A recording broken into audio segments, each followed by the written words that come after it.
कानूनी तौर पे किराएनामे को किन दो जगह पे रजिस्टर करवाना ज़रूरी है, ये मैं आज आपको इस वीडियो में बताऊंगा। क्योंकि अक्सर लोग सिर्फ थाने में किराएनामे को रजिस्टर करवा के समझते हैं कि जी अब हमें और किसी जगह पे रजिस्टर करवाने की ज़रूरत नहीं है। लेकिन मैं आज आपको दोनों वो चीज़ें बताऊँगा कि कहाँ कहाँ पर जो है वो किराएनामे को रजिस्टर करवाना ज़रूरी है। अपनी वीडियो शुरू करने से पहले मैं आपसे रिक्वेस्ट करूंगा, मेरे यूट्यूब चैनल को सब्सक्राइब करें, मेरी वीडियो को लाइक करें, कमेंट करें, शेयर करें, ताकि ज़्यादा से ज़्यादा लीगल एडवाइस आपसे मैं शेयर कर सकूं। और मेरी वीडियो जो है वो आगे जब शेयर होती है तो उससे और लोगों की भी जो है वो हेल्प होती है। और मेरी आपसे रिक्वेस्ट ये भी है कि मेरी वीडियो को पूरा ज़रूर देखा करें, ताकि जो भी क्वेश्चन है आपका इस वीडियो से रिलेटेड, इस टॉपिक से रिलेटेड, वो मैंने रिसर्च किया होता है और वो मैं उसको वीडियो में ज़रूर शामिल करता हूँ, ताकि आपको जो है वो किसी किस्म की कोई प्रॉब्लम ना आए। इवन अदरवाइज़ जितने भी लोग कमेंट करते हैं, मेरी कोशिश होती है कि मैं उनको जो है वो एडवाइस प्रोवाइड करता रहूं, जो भी वो क्वेश्चन अपना कमेंट सेक्शन में मेरे से पूछते हैं। तो अब आ जाते हैं अपने टॉपिक की तरफ। किराएनामे को किन दो जगह पे जो है वो रजिस्टर करवाना जरूरी। उसमें एक चीज़ तो ये है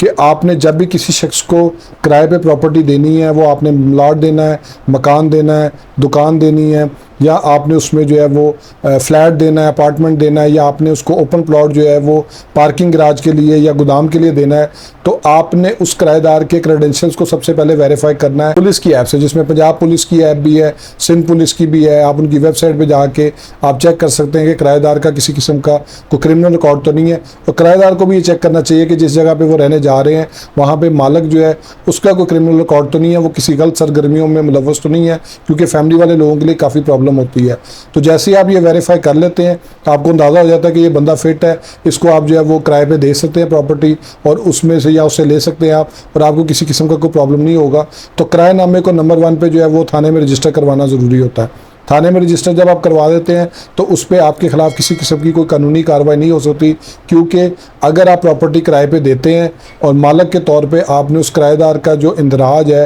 या जिसको आपने रखा हुआ है बतौर किसी भी फॉर्म में, उसका आप इंदराज जो है वो थाने में नहीं करवाते, उनकी वेबसाइट पे, पुलिस स्टेशन में जाके या ऐप के ज़रिए, और आप उसका वो रिकॉर्ड नहीं प्रोवाइड करते, तो उस सूरत में आपके ख़िलाफ़ जो है वो FIR रजिस्टर की जा सकती है। और जब आपके ख़िलाफ़ FIR रजिस्टर हो जाती है तो आप एक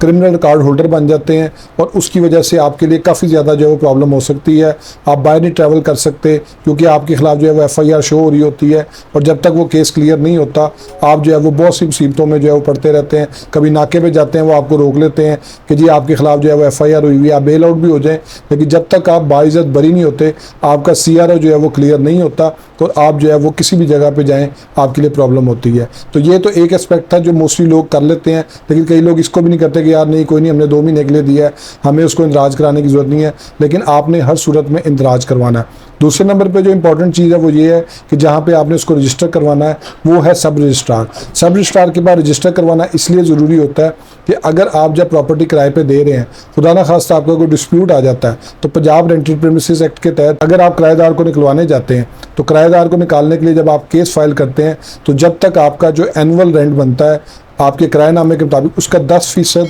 जुर्माना पे नहीं करते, उतनी देर तक आपका केस ही सुना नहीं जाता। लेकिन जो लोग अपना किराएनामा रजिस्टर करवा लेते हैं सब रजिस्ट्रार के पास, उनको जो है ये फ़ाइन जो है वो पे नहीं करना पड़ता। इसी तरह से ये जो फ़ाइन है, अगर किराएदार जो है वो मालिक के ख़िलाफ़ जाता है अपना हक लेने के लिए, तो उसको जो है वो 5% जो है वो एनुअल रेंट का जो है बतौर फ़ाइन पे करना पड़ता है। उसके बाद जो है वो उसका केस जो है वो शुरू होता है। अब इसमें एक चीज़ और भी है कि कई लोग जो है वो 11 माह का किरायानामा लिखते हैं, वो 1 साल का किरायानामा नहीं रखते। तो उसमें हमारी सजेशन ये होती है कि आप सालाना रेंट को जो है वो कैलकुलेट कर लें कि आपका मिसाल तौर पे लाख रुपए महीने के हिसाब से आपकी 12 लाख रुपया जो है वो आपका एनुअल रेंट बन रहा है। और अगर आप उसको रजिस्टर नहीं करवाएंगे तो मालिक के तौर पे 10% यानी 1,20,000 रुपया आपका जो है वो फ़ाइन आपको जमा करवाना पड़ेगा किराएदार को निकलवाने के लिए। फिर ही कोर्ट आपका केस सुनेगी, वो भी आपको गवर्नमेंट ट्रेजरी में जमा करवाना पड़ता है। दूसरी सिचुएशन में आप साथ उसको जो है वो कंपेयर कर लेते हैं कि मेरी जो है वो रजिस्ट्रेशन कॉस्ट कितनी आ रही है इस किराएनामे को रजिस्टर करवा। हम देख लेते हैं कि मिसाल तौर पे वो 30,000 आ रही है या 50,000 आ रही है,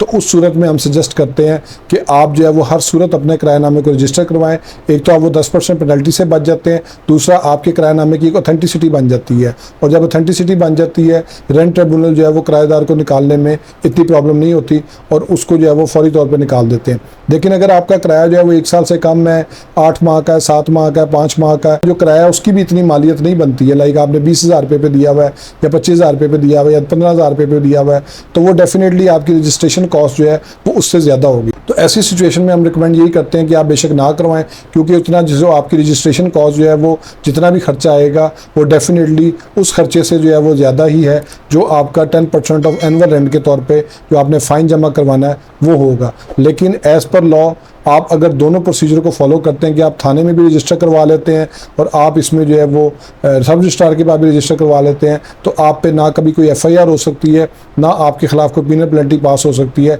स्पेशली उस सिचुएशन में अगर आपने किराएदार को जो है वो निकलाना है अपनी प्रॉपर्टी से और आपको जो है वो प्रॉपर्टी अपनी खाली करवानी है, किसी स्टेज पे किराएदार मुकर जाए या वो किरायानामा आपसे गुम जाए या कोई भी प्रॉब्लम हो जाए, तो जो रजिस्टर्ड डॉक्यूमेंट होता है उसके साथ एक सेंटिटी ऑफ ट्रुथ जो है वो अटैच होता है। यानी अदालतें जो है, पुलिस वाले भी हैं, जब भी वो डिस्प्यूट को देख रहे होते हैं किसी भी हवाले से किसी भी मसले में, तो वो जो रजिस्टर्ड डॉक्यूमेंट होता है उसकी ऑथेंटिसिटी एक अनरजिस्टर्ड डॉक्यूमेंट के ऊपर ज़्यादा होती है और उसको जो है वो कोर्ट्स भी फॉलो करती हैं और उसमें रजिस्ट्रेशन होने की वजह से कोई इतनी प्रॉब्लम भी जो है वो फेस नहीं करनी पड़ती। तो इसलिए जो है वो आप ये दोनों जगह पे जब रजिस्टर करवा लेते हैं तो आप बहुत से मसाइल से जो है बच जाते हैं। होप्स आपको ये वीडियो पसंद आई होगी। मेरे फेसबुक पेज को लाइक करें, यूट्यूब चैनल को सब्सक्राइब करें ताकि लीगल टॉपिक्स पे इस तरह एडवाइस मैं आपसे शेयर करता रहूँ। Thank you for watching.